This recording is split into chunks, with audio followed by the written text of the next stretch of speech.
Labor Day. Today, for some, is a day to just kind of relax, enjoy an extra day off from the stressful work week that we so love. But in all actuality, Labor Day is pretty significant. It's us honoring the labor movement and our continued achievement as a country to strengthen our economy. Labor Day for me was an opportunity to set a goal and create a business and a platform to deliver a message that I feel is important for the times that we're living in. And so I came up with this concept of a blog entitled Nomad and Noir, Nomad and Black.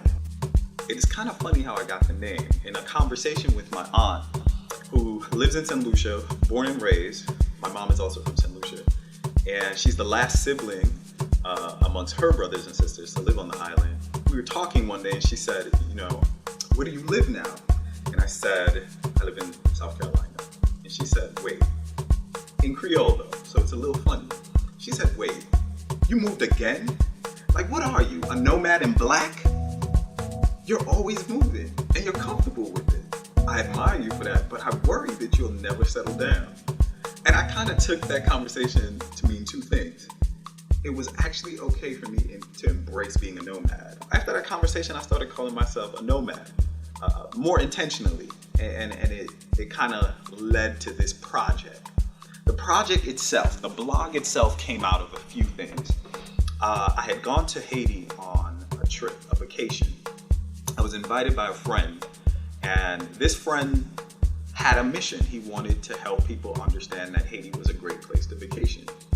And so I got to Haiti, had an amazing time. I mean, it totally changed my perceptions of this place that many people told me you might not want to visit. One of the things that happened in Haiti that kind of enlightened me was I went to lunch. It was probably a $20 meal, and I tipped the waiter $10. He looked at me and it was almost like a surprise.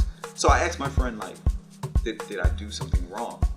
And he just kind of said, well, no, you didn't do anything wrong. You just gave him a lot in a tip. And I said, I did, but isn't that standard? Service was good. The meal was $20. I gave $10. He was like, well, he only makes probably $10 a day. And I said, wait, this is actually really important. The fact that I just contributed to a young man, probably expected less and got more to take home to his family to contribute. And the way in which he just kind of looked at me, there was a gratefulness in his eyes. And it's one that I appreciated. Like, I felt like I had did something good. And all I did was something that I normally do within America or when I travel anywhere. And traveling is so big right now. There are estimates of how much money countries make from people visiting. If you go through the statistics, the poor black countries who are at the bottom, they really do need more support through tourism. And even if you're not one who likes traveling, then there are destinations within America that may need your support. So when I say black destinations, I'm not just talking about outside the country. I'm talking about destinations that are right here at home. These are the things that I'm going to talk about on the blog. It's about lifestyle, travel, entrepreneurs, food, culture. It's an attempt to have discussions around these topics and hopefully have people knowing that they do matter, that the history matters, that the destinations that you choose to go to matter, and that you are responsible for the community. So I got back from Haiti and there had been another shooting of a black man by a police officer.